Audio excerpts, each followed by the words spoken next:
اس حدیث شریف میں حضرت نے اسی کا تذکرہ کیا ہے۔ اب آپ پھر ترجمہ ذرا سنیے۔ حضرت فرماتے ہیں ادبنی ربی، ادبا ادب سکھایا، نی مجھ کو، ربی میرے رب نے، فاحسن تعدیبی اور اچھی تعدیب کی، یعنی اچھے ڈھنگ سے ہماری پرورش کی ہمارے رب نے، اور ایسے ڈھنگ سے پرورش کی کہ میں نمونہ بنا دیا گیا اے انسانوں تم لوگوں میں۔ اللہ رب العالمین نے اسی لیے حضرت کے بارے میں فرمایا ما آتاکم الرسول فخذوہ وما نہاکم عنہ فانتہوا، رسول خدا اے انسانوں تم لوگوں میں جو کچھ لے آئیں کہیں اس کو کرو، پکڑ لو، اور جس سے تمہیں روکیں اس سے رک جاؤ۔ قل ان کنتم تحبون اللہ فاتبعونی یحببکم اللہ ویغفر لکم ذنوبکم۔ اللہ فرما رہے ہیں کہ لوگوں سے کہیے کہ تم لوگ اگر یہ چاہتے ہو کہ اللہ سے تمہارا جوڑ لگ جائے اور خدا تم لوگوں کو پسند کرے تو کیسے یہ کام ہوگا؟ تو آپ کہہ دیجئے قل ان کنتم تحبون اللہ فاتبعونی، تو میرے پیچھے چل پڑو۔ طریقہ یہ ہے، گویا اللہ نے طریقہ بتایا۔ پیچھے چلنے کے یہ معنی کہ میری زندگی کا ڈھنگ اپنے سامنے رکھ لو اور اپنی زندگی اسی ڈھنگ کی بنا لو۔ اب اگر حضرت کی زندگی ہم لوگوں کے ڈھنگ میں منتقل ہونے والی نہیں ہے تو ہمارے لیے بیکار ہے، اور اگر منتقل ہونے والی ہے تو قرآن کا یہ کہنا صحیح ہے، اور واقعہ یہی ہے کہ منتقل ہونے والی ہے۔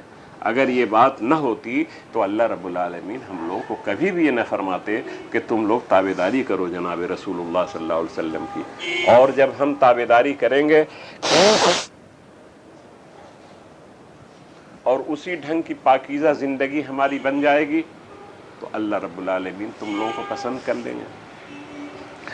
میری گزارش یہ ہے کہ جناب رسول اللہ صلی اللہ علیہ وسلم نور ہیں، یعنی نور الہی جو کتاب ہے اس کے اترنے کے لیے آپ محبت ہے، اس پہ وہ چیز رکھی گئی، اور آپ کی نورانیت کی یہ معنی ہے کہ آپ کی ہر چیز ہمارے لیے روشنی ہے، ہم کو ہدایت کرنے والی ہے۔ آپ بولیں گے تب ہدایت، ہنسیں گے تب ہدایت، کاروبار کریں گے تب ہدایت، سوئیں گے تب ہدایت، نماز پڑھیں گے تب ہدایت۔ ہم لوگوں کو کیا چاہیے؟ نبی کریم صلی اللہ علیہ وسلم کی اس ہدایت کا نام ہے علم دین۔ علم کے معنی ہے جاننا، اور دین کے معنی ہے طریق زندگی، جس کا یہ مطلب رہا کہ ہم انسانوں کو اپنی زندگی گزارنے کا ڈھنگ جناب رسول اللہ صلی اللہ علیہ وسلم کی زندگی سے حاصل ہوگا۔ مگر جانکاری اور واقفیت اور علم بے ارادہ نہیں ہوتا ہے، ارادہ کرنا پڑتا ہے، اور جو ارادہ کرتا ہے جاننے کا اسے طالب علم ہے، عربی میں اسے متعلم کہتے ہیں۔ سرکار دو عالم صلی اللہ علیہ وسلم معلم ہیں اور ہم لوگ شاگرد ہیں۔ اسی لیے حدیث شریف میں حضرت نے فرمایا انما انا بعثت معلما، میں معلم بنا کے بھیجا گیا ہوں۔ حضرت فرما رہے ہیں کہ میرا کام ہے سکھانا، تو جو سامنے والے ہیں ان کا کام ہے سیکھنا، سیکھنا بے ارادہ کے نہیں ہوگا۔ نبی کریم صلی اللہ علیہ وسلم کو خدا نے اسی تاریخ کو پیدا کیا، اور وحی کی ابتدا بھی 12 ربیع الاول کو ہوئی ہے۔ قرآن کریم کا نزول 12 ربیع الاول کو۔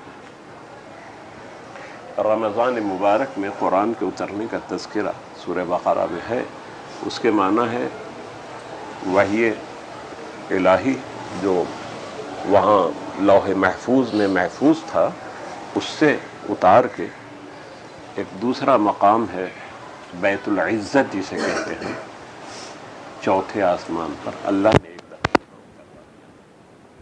شہر رمضان تھوڑا تھوڑا جو اترنا ہوا ہے، اس کا آغاز ہوا ربیع الاول میں۔ میری بات یہ ذہن میں رکھ لیجئے گا، کیونکہ میں یہ کہنا چاہتا ہوں کہ یہ مہینہ حضرت کی ولادت کے اعتبار سے بھی بابرکت، کیونکہ انسانی رہنمائی جس ذات سے ہوگی اس کی تشریف آوری کی ابتدا اسی مہینے میں اسی تاریخ میں ہوئی، اور آن حضرت صلی اللہ علیہ وسلم رسالت کا کام جب شروع کریں گے تو اس کی بھی تاریخ یہی ہے، یعنی قرآن کی پہلی آیت آپ پر اسی تاریخ کو اتری۔ پھر کام جب پورا ہو گیا تو اسی تاریخ کو آپ کی وفات بھی ہوئی ہے، ربیع الاول کی 12 تاریخ کو آپ کا وصال بھی ہوا ہے۔ یہ سب اللہ رب العالمین کے حساب سے بنے ہوئے قاعدے کے مطابق ہوا ہے۔ خدا نے جب چاہا کہ ضرورت ہے کہ اب عالمی نبی کو میں بھیجوں تو رحمت للعالمین کو اسی تاریخ میں بھیج دیا، اور جب اللہ رب العالمین نے چاہا کہ رحمت للعالمین پر اپنی کتاب رحمت اتاروں، جب حضرت نے آخری حج کیا ہے اور اس میں اللہ نے تکمیل دین کی خبر دے دی کہ جو کرنا تھا سب میں نے پورا کر دیا، اب اللہ رب العالمین نے حضرت کو خبر دی اذا جاء نصر اللہ والفتح ورأیت الناس يدخلون فی دین اللہ افواجا فسبح بحمد ربک واستغفرہ انہ کان توابا۔ سورہ اذا جاء سن 8 کے بعد اتار کے اللہ نے بشارت دے دی کہ لوگ فوج در فوج جب آنے لگیں گے اور اسلامی جھنڈے کے نیچے آ جائیں گے، قبول اسلام کرنے لگیں گے، کام پورا ہو گیا آپ کا۔ فسبح بحمد ربک، تب آپ میری تعریف اور تقدیس میں لگ جائیے۔ اللہ رب العالمین تواب ہے۔ یہ سورہ جب اتری ہے تو صحابہ کرام سب لوگ بیٹھے ہوئے تھے، سبوں نے سنا۔ حضرت صدیق اکبر رونے لگے تو بعض جوانوں نے کہا کہ اس ضعیف کو کیا ہو گیا ہے، رو رہے ہیں۔ اس سورہ میں تو خوشخبری دی جا رہی ہے خدا کی طرف سے کہ اسلام کا بڑا غلبہ ہوگا، فوج در فوج لوگ آئیں گے، عبادت کی تلقین کی جا رہی ہے۔ لوگوں نے پوچھا تو آپ نے فرمایا کہ بے شک یہ خبر دی جا رہی ہے، لیکن اس میں یہ بھی خبر دی جا رہی ہے کہ حضرت ہم لوگوں سے اب جدا ہو جائیں گے، کیونکہ کام پورا ہو گیا، اور جب کام پورا ہو گیا تو آپ کو اللہ رب العالمین بلا لیں گے۔ تو میں اس افتراق و جدائی کے تصور سے گھبرا رہا ہوں۔ میرے عزیزوں، میں نے آپ لوگوں کا بہت وقت لیا، مگر جو بات میں نے کہی ہے اس کو پھر سمیٹ لیجئے کہ اللہ کے رسول کی تعلیم کس نے کی؟ اللہ نے کی، جن کا آپ آج تذکرہ سننے کے لیے اکٹھے ہوئے ہیں۔ ان رسول نے تعلیم کا کام ہم لوگوں کے لیے تکلیفیں اٹھا کے 23 برس تک انجام دیا۔ ہم لوگ تعلیم کے اعتبار سے طالب علم ہیں، حضرت معلم ہیں۔ انہوں نے جو تعلیم دی اس کا سرچشمہ ہم میں محفوظ ہے، اللہ کی کتاب۔ اور جو تعلیم زبانی عملی کسی کو دیکھ کے خاموش رہ گئے کام کرتے، اس سے تائید ہو گئی، منع کر دیا، منع فرما دیا، اس کا بھی مجموعہ احادیث نبوی کی شکل میں ہمارے ہاں موجود ہے۔ ہماری طالب علمی کا تقاضا ہے کہ ہم قرآن کو پڑھیں، اور رسول کریم نے اپنی زندگی کا جو نقشہ احادیث نبوی میں چھوڑا ہے اس کو ہم پڑھیں۔ اگر یہ کام ہم کریں اور اپنی زندگی کو اس سانچے میں ڈھالنے کے لیے کوشش کریں جس کا انتظام ہے، علماء نے بڑی مہربانی کی۔ قرآن کریم جو مرکز ہدایت ہے، دنیا میں کوئی ایسی زبان نہیں جس میں اس کا ترجمہ نہ ہو گیا ہو۔ کوئی عربی براہ راست جانتا ہو اس سے ہدایت حاصل کرے، نہ جانتا ہو ترجمے سے مدد لے۔ احادیث نبوی کے بھی ترجمے ہو چکے ہیں مختلف زبانوں میں، مختلف کتابوں کے۔ سیرت نبوی پہ بہت سارے ذخیرے ہیں حضرت کے کردار، احوال زندگی پر، لیکن اسے تو پڑھنا ہوگا، اور پڑھنے کے بعد دوسرا یہ کام کرنا ہوگا کہ اپنی زندگی میں اس کو سمونا ہوگا۔ اگر آپ سمو لیں گے تو ہم لوگوں کی تکلیفیں جتنی ہیں مکے والی تکلیفوں سے کم ہیں۔ بنو اسرائیل سورہ جس کا یہ ٹکڑا میں نے پڑھ کے سنایا، اقم الصلاۃ لدلوک الشمس الی غسق اللیل، آپ قرآن میں کھول کے 15ویں پارے کے اخیر حصے میں ذرا اس کے اوپر کی آیتیں پڑھ لیجئے گا۔ اللہ رب العالمین نے حضرت سے کہا ہے کہ وہ لوگ مکے والے آپ کو یہاں سے ہلائیں گے تاکہ آپ ہل ڈول کے اپنی جگہ سے ہٹ جائیں اور گھبرا کے آپ مکہ چھوڑ دیں۔ دنیا میں یہی سب کام ہوتا ہے، اچھے آدمی کو لوگ کہیں سے نکالنا چاہتے ہیں، شہر بدر کرنا چاہتے ہیں، بے معاش کرنا چاہتے ہیں، اللہ رب العالمین اس حال میں یہ فرماتے ہیں کہ آپ میرے ساتھ جڑے رہیے۔ حضرت کی سیرت کا یہ ایک اہم ٹکڑا ہے ہم مسلمانوں کے لیے کہ حالات دنیا میں مٹھائی کھانے کے ہر دم نہیں رہا کرتے، نرمی گرمی لگی رہتی ہے، لیکن جو استقامت، مضبوطی جس کھمبے کے ساتھ لگنے کی وجہ سے ہوتی ہے وہ ہر دم رہے گی، وہ ہے اللہ کی ذات، اور اس اللہ کی ذات سے جوڑنے والی ذات نبی کریم صلی اللہ علیہ وسلم کی ذات گرامی ہے۔ حضرت صلی اللہ علیہ وسلم کے لیے اللہ رب العالمین نے پیشین گوئی کی، حضرت کو تسلی دی۔ سورہ والضحیٰ اتری، مکہ والوں نے بہت ستایا تھا، حضرت آزردہ تھے، تسلی کے لیے اللہ نے کہا وَلَسَوْفَ يُعْطِيكَ رَبُّكَ فَتَرْضَىٰ مَا وَدَّعَكَ رَبُّكَ وَمَا قَلَىٰ، آپ کے رب نے آپ کو نہ چھوڑا نہ آپ سے ناراض ہوا ہے، اور آپ کو نوازے گا، ایسا نوازے گا کہ آپ خوش ہو جائیں گے۔ اور آگے یہ فرمایا وَلَلْآخِرَةُ خَيْرٌ لَكَ مِنَ الْأُولَىٰ، اور بلا شبہ آگے کی گھڑی پچھلی گھڑی سے روز بروز بہتر ہوتی جائے گی۔ علم نشرہ میں فرمایا وَرَفَعْنَا لَكَ ذِكْرَكَ، آپ کے ذکر کو ہم بلند کریں گے۔ تو دیکھو نا، مکے کی وادی سے ذکر نبی کا آغاز ہوا، ہمارا کلکتہ کتنے فاصلے پر ہے، یہاں ہم لوگ بیٹھ کے حضرت صلی اللہ علیہ وسلم کا تذکرہ کر رہے ہیں۔ تو خدا نے اس ذکر کی حفاظت و سربلندی کا انتظام کر دیا ہے، اب یہ ہم لوگوں کی ذمہ داری ہے کہ اللہ کے رسول کی سیرت کو ہم اپنی زندگی میں سمونے کی کوشش کریں اور اس کے جاننے کی کوشش کریں۔ اللہ رب العالمین سے دعا کیجئے کہ پروردگار عالم ہمیں آپ کو دنیا کی تمام آبادی، انسانوں کی ہو جنات کی ہو، سبوں کو حضرت کی سیرت کی تابعداری کی توفیق عطا فرمائے۔ ربنا ظلمنا انفسنا وان لم تغفر لنا وترحمنا لنكونن من الخاسرین۔